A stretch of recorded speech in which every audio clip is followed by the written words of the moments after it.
10 jours de prière 2020, 3e jour. La victoire par le Saint-Esprit. Galates 5, verset 16. Je dis plutôt « marchez par l'Esprit et vous n'accomplirez jamais ce que la chair désire ». Jerry était un travailleur acharné. Mais bien qu'il fût talentueux et travailleur, Jerry abusait de l'alcool, du tabac, des drogues et des femmes. Il détestait le christianisme et les chrétiens.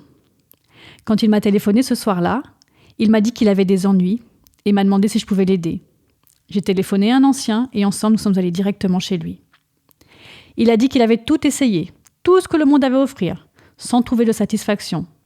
Alors il avait décidé de cesser de vivre. J'ai dit « Jerry, vous n'avez pas encore tout essayé parce que vous n'avez pas essayé Jésus ». J'ai partagé avec lui le message simple de l'Évangile et lui ai demandé « Y a-t-il une raison pour laquelle vous ne voudriez pas recevoir Jésus dans votre vie ?» Jerry répondit « Non, parce que s'il ne fait rien pour moi ce soir, je mets fin à mes jours. » Invitant Jerry à s'agenouiller avec nous, je lui ai demandé de répéter une prière après moi. Juste après qu'on ait dit « Amen », il attrapa mon bras et me dit « J'ai ouvert les yeux, après avoir dit « Amen », et j'ai vu un homme planer au-dessus de ma tête avec un très mauvais regard. Puis il a disparu par le plafond. Après un moment de réflexion, il me dit « Je me sens bien, vraiment bien.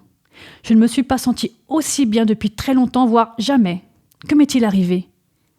J'expliquais « Jerry, vous venez de demander à Jésus de venir dans votre vie et de pardonner vos péchés. Il vit maintenant dans votre cœur.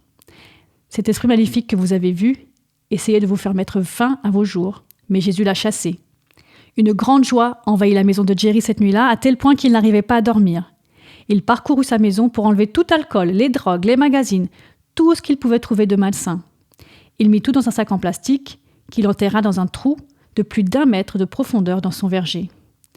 Le lendemain, il se rendit en voiture dans une pépinière et y acheta un arbre qu'il planta par-dessus tout ce qu'il avait enterré. Quand je revins lui rendre visite, il me montra l'arbre et me dit « Pasteur, ce trou dans le sol et ce nouvel arbre représentent ma vie. L'ancien Jerry est enterré là-bas. Et ce nouvel arbre fruitier représente le nouveau Jerry parce que je vis maintenant une nouvelle vie. Chaque jour, quand nous nous tournons vers Jésus et prions, nous recevons son pardon et sa grâce.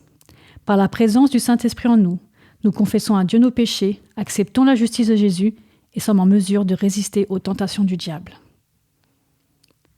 Prions.